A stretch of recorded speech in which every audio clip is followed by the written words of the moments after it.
Olá, eu sou Fausto Moraes e estamos iniciando novamente o Yajus Talk, o seu bate-papo sobre direito e inteligência artificial. No episódio de hoje, nós recebemos a professora Clara Machado. A professora, ela atua no doutorado e no mestrado da UNIT e é advogada em direito público e empresarial. Professora Clara, boas-vindas ao nosso podcast. E hoje nós vamos falar nesse episódio sobre uma temática muito relevante, que é essa relação entre as plataformas sociais, fake news e uma necessidade regulatória. A gente está vivendo atualmente um momento pré-campanha eleitoral e se imagina que hoje a inteligência artificial vai ser utilizada de uma maneira muito ampla nas eleições. A professora tem alguma opinião de como a gente deve se preocupar sobre esse uso e exemplos desse uso da inteligência artificial nas eleições? Olá, Fausto. Olá a todos os ouvintes, todas as ouvintes do podcast. Para mim é uma enorme alegria, uma satisfação grande estar aqui com vocês hoje. Veja, Fausto, essa é uma preocupação de todos nós, de todas nós, né? Porque teremos eleições municipais e o Tribunal Superior Eleitoral já está preocupado, né, com essa situação da inteligência artificial, justamente em razão do avanço, né, da inteligência artificial. E o que a gente tem visto, né, nos últimos anos é uma grande difusão da IA e, por exemplo, utilização de deepfakes, utilização de bots sociais, de trolls. Então, a gente precisa realmente se preocupar e verificar modos de controle, né? Modos de regular, para que a gente tenha formas de garantir que as eleições elas sejam justas e democráticas, né? Para que tenhamos paridade de armas para quem esteja dentro do processo eleitoral. Então, por exemplo, o Tribunal Superior Eleitoral, ele editou, né, a resolução 23.610, né, que, na verdade, ele fez uma alteração, né, para fins de propaganda eleitoral e já regulou algumas questões, né, como proibição de deepfakes, obrigação de aviso quando utilizar inteligência artificial na propaganda eleitoral, restrição do emprego de robôs para intermediar, né, contatos com o eleitor, que era algo que acontecia. Então, responsabilização das big techs. Então, assim, algumas questões o Tribunal Superior Eleitoral já se adiantou em razão, né, dessas questões aí relacionadas à utilização de inteligência artificial nas eleições. Então, o Tribunal Superior Eleitoral ele está sendo protagonista aí, né, nessa questão da regulação da IA para as eleições, o que a gente não tem visto em outros ambientes regulatórios. Clara, você mencionou essa questão de bots e trolls. Existe uma diferença entre os dois? Eu acabei encontrando um artigo seu que você usa uma expressão que é astroturfing. O que é esse astroturfing? Qual é que é essa questão sobre o uso de trolls e robôs? Pode falar um pouquinho para a gente, por favor? Claro, claro, claro, perfeito. De fato, o que é uma prática, astroturfing é uma prática, né, que é o que, na verdade, o que acontece? As plataformas das redes sociais, elas são infestadas, né, por bots, são robôs, né, bots sociais, exércitos, que a gente chama exércitos de trolls, perfis falsos, outros autores maliciosos, para quê? Para disseminar essas informações falsas. Qual é a diferença, né? Os bots sociais, eles normalmente são utilizados por meio de IA mesmo, ou seja, de inteligência artificial. Então, são robôs. Enquanto os trolls, eles são pessoas, né? Na verdade. Então, paga para pessoas que vão criar perfis e vão lá e vão monitorar e vão, na verdade, ser pagas para disseminar informações falsas. Então, são perfis falsos, mas observe que com características distintas. Porque enquanto um vai ser nitidamente um robô, ou seja, uma máquina que vai estar ali, né, alimentando, disseminando desinformação, o outro não. O outro é uma pessoa que está sendo contratada para disseminar uma desinformação. Então, eu tenho uma distinção clara, né, dentro dessa perspectiva, dentro desses perfis. E isso traz também repercussões, né, diferentes, né? Por quê? Porque isso muda a visão, né, e o sentimento no aspecto da opinião pública. Porque hoje, por exemplo, se quem tem costume de lidar com a rede social, eu consigo hoje identificar quando é um bot social. Porque a forma, e aí, se você pegar, por exemplo, principalmente em épocas de campanha eleitoral, quando tem muita polaridade, né, direita, esquerda, né, aqueles discursos, né, que são muito polarizados, você consegue ver com clareza os bots sociais, por exemplo. Por quê? Porque eles se repetem nas ofensas, nos discursos, né, de ódio. Então, como eles se repetem, aí você vê logo, você identifica, bom, aqui não é uma pessoa, aqui é um bot social. E é isso, né? Ali você não está conversando com um ser humano, ali você está conversando com um robô, que é o que, por exemplo, o Tribunal Superior Eleitoral está proibindo, né, agora para essas eleições. Então, são questões que são relevantes, são importantes e que, de fato, impactam na própria concepção de Estado democrático, se a gente parar para refletir, né? Claro, e a gente fica pensando, Clara, por que esses robôs e esses trolls são utilizados tanto através das plataformas sociais? Eu também vi naquele seu artigo você fazendo referências a características de personalização e até um outro termo, hipersegmentação. O que são isso e por que isso acaba sendo tão relevante quando a pessoa usa a plataforma social através desses bots ou desses trolls para influenciar alguém? Porque, na realidade, qual é o objetivo, né? O objetivo é você entender o perfil da pessoa, né? Perfilamento, né? Os perfilamentos, para que você atinja o sentimento e a pessoa ela vá ficar dentro daquela bolha social. Ela não saia daquela bolha social. Eu tive um caso, Fausto, muito interessante, que por exemplo, se você está dentro de uma bolha que você está, por exemplo, contrário a uma visão, você está lá dentro de uma perspectiva que você é favorável aos direitos humanos, tá? Então, você está lá no discurso, né, favorável aos direitos humanos, nós trabalhamos, né, com os direitos humanos, e aí vem uma outra corrente contrária aos direitos humanos. Então, se você usa, por exemplo, uma hashtag que venha a ser uma hashtag, por exemplo, que venha a falar racismo, venha falar, sabe, palavras ofensivas aos direitos humanos, essa hashtag ela vai direcionar para conteúdos específicos que podem e vai fazer esses perfilamentos, essas segmentações, que vai te levar, vai te direcionar para determinados conteúdos. Então, por exemplo, vídeos. Você pega lá um vídeo, vamos pensar em grupos vulneráveis, por exemplo, né? Mulheres, né? Mulheres que tenham questões lá, né, que tenham uma situação de misoginia, né? Ou seja, de violência contra a mulher, violência clara contra a mulher, né? Que pode gerar uma misoginia. Então, você bota lá um vídeo, que é um vídeo que, a depender de como você interpreta aquele vídeo, você pode gerar discursos misóginos.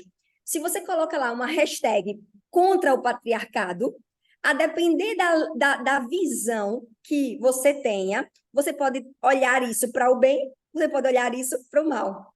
E aí você pode romper uma bolha e esses bots sociais, esses trolls, eles podem gerar um discurso de ódio, eles podem gerar um discurso, uma série, né, de visualizações, uma série de difusões de discursos que vão aí ofender mulheres, essas minorias, né? E isso vai gerar uma responsabilização complexa, né? E lógico, né? Uma ofensa para todas nós, por exemplo, mulheres. Né? Então, vou dar exemplos, né? Aqui, só para a gente entender, né? Numa conversa. Mulher tem que voltar mesmo para a cozinha.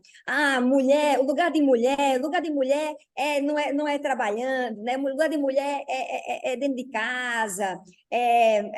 Mulher que quer falar de muita independência, sabe aqueles discursos que a gente Sim. sabe, né, que existem, que são Ainda existe, ofensivos, infelizmente. né?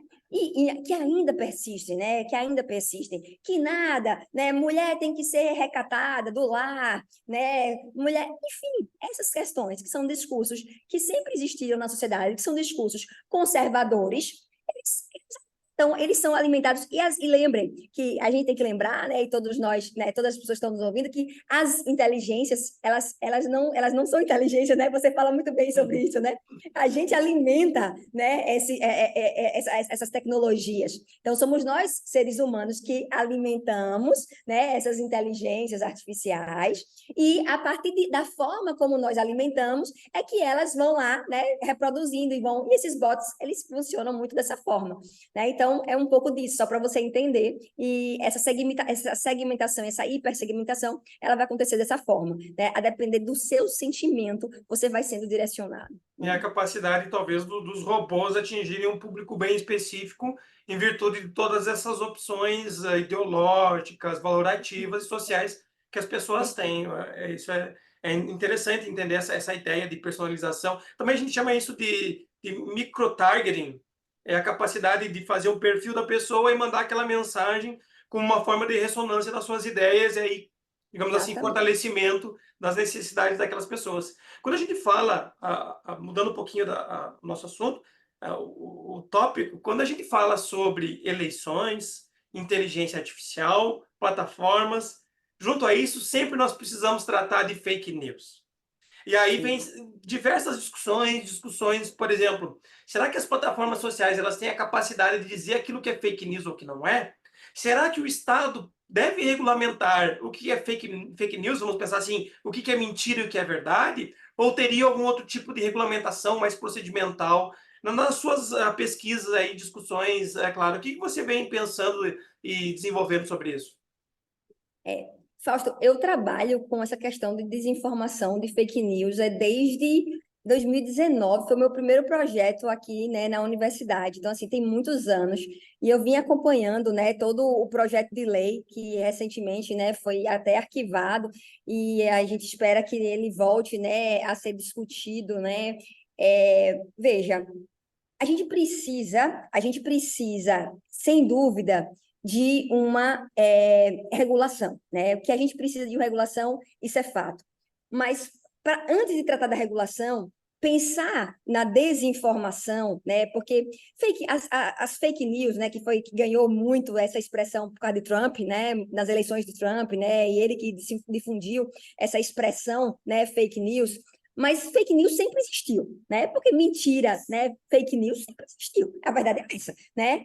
O que acontece é que, com a tecnologia, a gente teve uma disseminação maior de fake news, de desinformação, enfim, né, até mesmo, né, de informações criadas, né, fabricadas, informações fabricadas. Então, essas questões aí que foram mais graves, que foram mais sérias. Isso aconteceu no mundo todo. Na época da pandemia, né, a gente chamou até de infodemia, né, que foi uma pandemia de desinformação que aconteceu em relação às vacinas. Então, questões muito graves, questões muito sérias, né, que atinge toda a sociedade. Porque você imagine, você desinformar em relação à questão de saúde é algo muito grave e que gera morte, né? É letal, é letal. A desinformação, ela é letal, a depender do que você desinforma, né? Porque Então, porque tem efeitos também, aquilo que tem um filósofo da tecnologia, que é o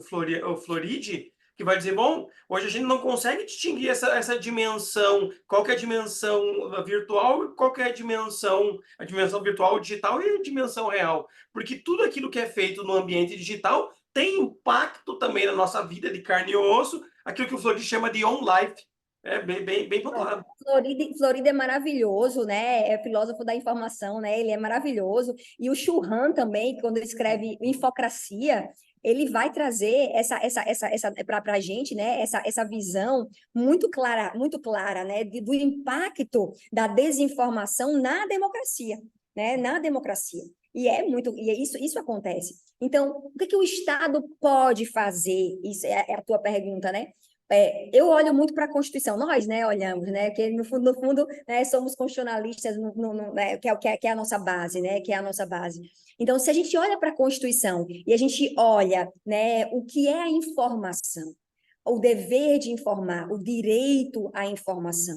Quando a gente olha o direito à informação que está na Constituição, a gente sabe que o direito à informação, o direito de informação, né, tanto a como o direito de informar, tem que ser um direito à informação, e um direito de informação que seja real, né, que não seja fabricada, que não seja... Então, essas questões, elas são questões constitucionais que a nossa Constituição já traz o âmbito de proteção, e vocês sabem, você pode, né, explicar muito melhor do que eu, porque trabalha literalmente com essa questão. Então, o âmbito de proteção do direito de informação, do direito à informação, ele não abrange a desinformação.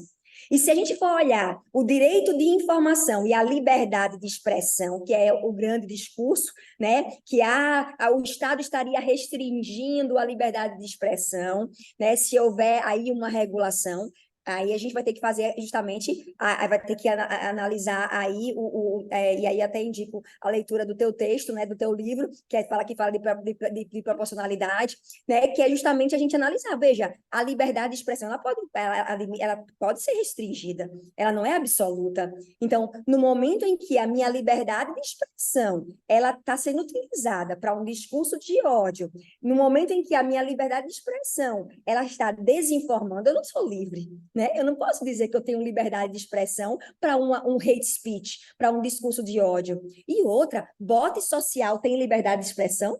Né?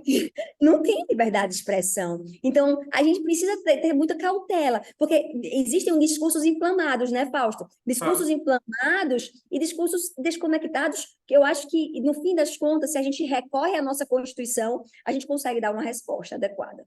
Eu agora fiquei muito interessado com essa ideia. Será que a pessoa tem o direito de exercício da liberdade de expressão através de um bot? Eu acho que é uma boa ideia que eu tive aqui para a gente pensar um pouquinho mais. É claro que nessa temática, além da grande dificuldade de a gente conseguir definir para todas as pessoas envolvidas que está diante de uma fake news, existe talvez aí o nosso grande desafio na regulamentação, é como não discutir o mérito da questão, mas estabelecer uma preocupação geral. Creio que aquele projeto de lei que agora você mencionou que foi arquivado, ele conclamava com que as plataformas sociais tivessem obrigações ou responsabilidades, e aqui eu consigo pensar em responsabilidades procedimentais. Eu vi um exemplo do Lawrence Lessig. Ele vai dizer, muito melhor do que dizer que aquele conteúdo é verdadeiro ou falso, é você criar um mecanismo tecnológico de quando a pessoa receber a mensagem, ela só conseguir retransmitir aquela mensagem depois de 15 segundos. Ou seja, não é a gente estar tratando necessariamente do conteúdo, mas de algumas medidas que possam ajudar a gente a conter toda essa disseminação de desinformação. Perfeito, é isso mesmo. E veja, na União Europeia, veja como o Brasil está na contramão, né? Mais uma vez, eu não consigo compreender, né? Porque a gente conseguiu avançar um pouquinho em relação à proteção de dados, aí avançamos em relação à proteção de dados, muito embora de maneira ainda incipiente, né? Porque na União Europeia, a diretiva, né, lá de 95, a gente demora, né, para criar a Lei Geral de Proteção de Dados. Mas na União Europeia, a Lei de Serviços Digitais, ela já responsabiliza, né, as plataformas. Ela já traz uma visão abrangente em relação à regulação e à moderação de conteúdo. Então, é inadmissível que uma plataforma, que uma Big Tech, por exemplo, como o Instagram, né, você tenha o TikTok, né, o Discord, Fausto, o Discord é uma terra sem, realmente uma terra sem lei. E é muito grave. A gente tem casos de estupro em ambiente virtual no Discord, e isso já relatado. E que, com o uso de crianças e adolescentes do Discord. Então, isso é muito grave. E como é que o Brasil não regula isso? Então, a gente precisa trabalhar com seriedade em relação às plataformas digitais. Não dá para o Congresso Nacional simplesmente ir protelando a regulação das redes, porque por conta de uma questão de um discurso de não, por conta da liberdade de expressão. Calma lá. A gente tem mecanismos e a gente tem a Lei de Serviços Digitais, que é um excelente padrão para, pelo menos, eu não estou falando que a gente precisa copiar, né, a Lei de Serviços Digitais da União Europeia. A gente pode utilizar algumas questões, né, e a gente já tinha dialogado muito. São 5 anos de diálogo que a gente tem tido. 2019, 2020, 2021, 2022, 2023, 2024. Então, assim, não faz sentido, né? Não faz sentido. eu só acho que é interessante a gente pontuar também, e eu vou pedir para você, como que hoje é feita essa responsabilização pelo uso das fake news? Excelente pergunta. E eu vou te dar uma resposta que, mais uma vez, assim, não é a melhor resposta ao meu sentir. Por quê? Porque a gente vai ter que apelar para quem, no fim das contas? Para o judiciário. Uhum, A gente não tem. Quem é que está regulando rede hoje, aqui no Brasil? A regulação de redes hoje depende. O Tribunal Superior Eleitoral é quem melhor regula as redes, e a gente falou isso no início do podcast. E quando acontece uma questão grave, grave, a gente tem que ir para o judiciário. Então, por exemplo, eu estou acompanhando um caso em que a gente teve que ir para a delegacia, aí vai para a delegacia, depois da delegacia a gente faz toda a parte, né, de responsabilização criminal, que é complexa, não é simples a responsabilização criminal, justamente porque a gente não tem uma regulação, né, clara.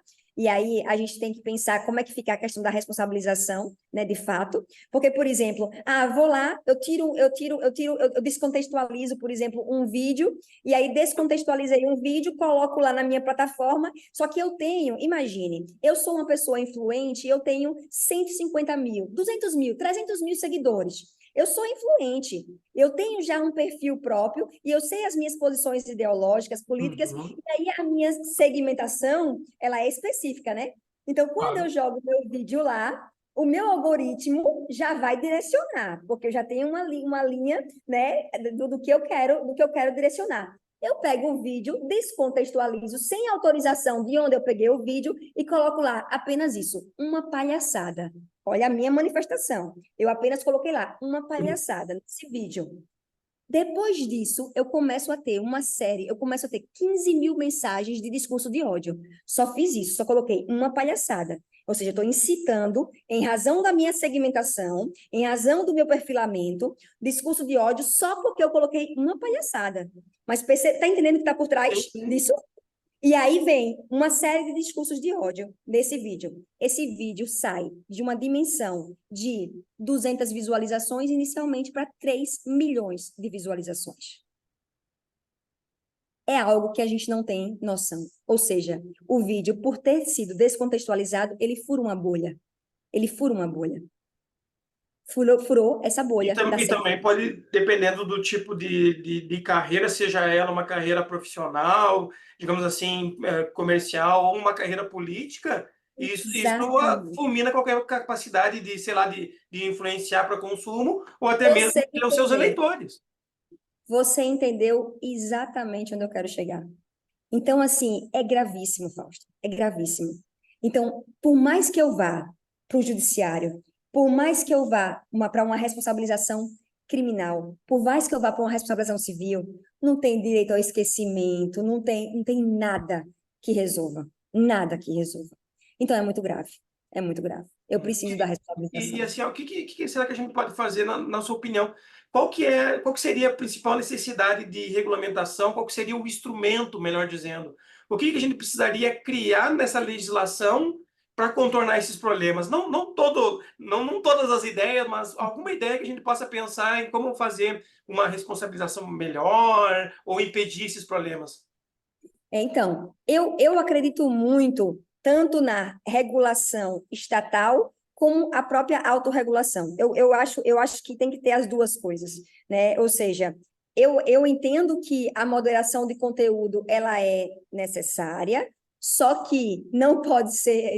Aqui é um negócio meio do MEC, né, que faz isso. É inteligência artificial. Deve ser alguma coisa, porque eu fiz mexi aqui. Tanto a moderação do conteúdo é bom que distrai. É, tanto a moderação do conteúdo ela é necessária, só que tem um ponto aqui que é interessante para a gente refletir, que é o seguinte: a gente tem que ter cuidado também, Fausto, com a moderação feita pelas próprias plataformas. Por quê? Eu não sei se você sabe, mas existe também quando a gente trabalha com a teoria lá do constitucionalismo digital, né, que tem quem defenda, né, o constitucionalismo digital, uma das críticas que se faz ao constitucionalismo digital é porque, simplesmente, utilizando a teoria do constitucionalismo digital, né, se defendeu, eu não sei se foi, eu acho que foi o Facebook mesmo, o Meta, né, que estava utilizando a Suprema Corte do Meta, a Suprema Corte para decidir, sabe? Utilizando expressões como se eles, repare se é possível. A própria plataforma, ela vai julgar, ela vai legislar e ela vai... Deu para entender? Uhum. Se ela tem os três poderes, o que vai existir dentro dessa relação? Então, não dá também para a gente dar também poder demais para a plataforma. Então, Só aproveitando esse ponto, Clara, tem uma ideia muito legal que a professora Gabriele Sarlet utiliza, que é a separação de poderes informacionais. Pronto. Eu acho que o caminho tem que ser por aí. Porque senão, imagine, se a própria plataforma ela faz tudo, não tem condições, né? Porque eles já são um quarto poder, se a gente parar para pensar. Porque já são maiores que o Brasil, em termos de poder econômico, né? Em termos de poder econômico, se a gente olhar a Apple. Então, na minha visão, a gente precisa dialogar. A DSA, né? A Lei de Serviços Digitais, ela é um instrumento que é importante, que foi muito discutido na União Europeia e que pode ser uma boa base para a gente utilizar para aplicar aqui no Brasil. Mas a gente precisa pensar concorrência, que a gente não tem, né? Ou seja, a gente tem que olhar a questão do mercado concorrencial. Porque imagine o pequeno concorrer com a Apple, concorrer com a Amazon, concorrer com a Google. A gente tem condições de pensar as big techs, a concorrência com as big techs. Então, a regulação de redes tem que olhar também para olhar outras questões, olhar o CAD, entende? Então, são questões complexas, não são questões simples, mas que a gente precisa parar, dialogar e regular, isso sem dúvida, isso sem dúvida. Então, precisa de uma regulação estatal, pelo menos assim, imediata, para questões de direitos humanos, né, para que a gente não tenha essas violências aos nossos direitos humanos diretamente, porque realmente isso... Veja, a gente sempre regulou a comunicação, não é verdade? A comunicação sempre foi regulada. Por que deixar essa terra, né, assim, realmente a internet, agora nas plataformas, algo extremamente aberto? Ainda mais hoje em dia que o poder de divulgação, o poder de alcance é muito maior do que aquelas nossas conhecidas mídias tradicionais. E o Estado, ele não ganha nada em cima disso, só eles que lucram, só eles que... Tem que se repensar, sabe, esse sistema. Porque aqui no Brasil há uma exploração muito grande, justamente porque não há uma regulação. E olha um ponto importante, Fausto. Todas as vezes que a gente estava perto de regular, quem desinformou foram as próprias Big Techs. Eu não sei se você lembra, mas quando a gente estava muito próximo de votar o PL das fake news, o próprio Google lançou várias desinformações, e aí suspenderam a votação no Congresso Nacional. Então, se o Google tem uma ingerência dessa no Congresso Nacional, isso é muito grave, porque aí fica claro o quarto poder, né? Então, fica muito claro o quarto poder dentro da nossa estrutura né, aí tridimensional, né? Enfim. Professora Clara, infelizmente o nosso tempo do podcast passa muito rápido, então eu já Foi vou ótimo. caminhando para o nosso encerramento, então eu agradeço novamente a sua participação, tenho certeza que aqui a gente discutiu muitas coisas relevantes, efeitos práticos de toda essa ideia que muitas vezes é conceitual.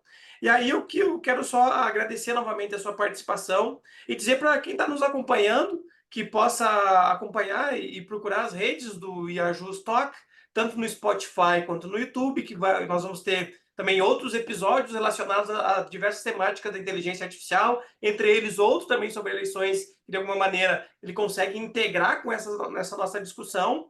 E também, para mais conteúdos, fique ligado nas redes também do Iajust Team, que é o nosso grupo de pesquisa que dá o amparo para o desenvolvimento desse podcast.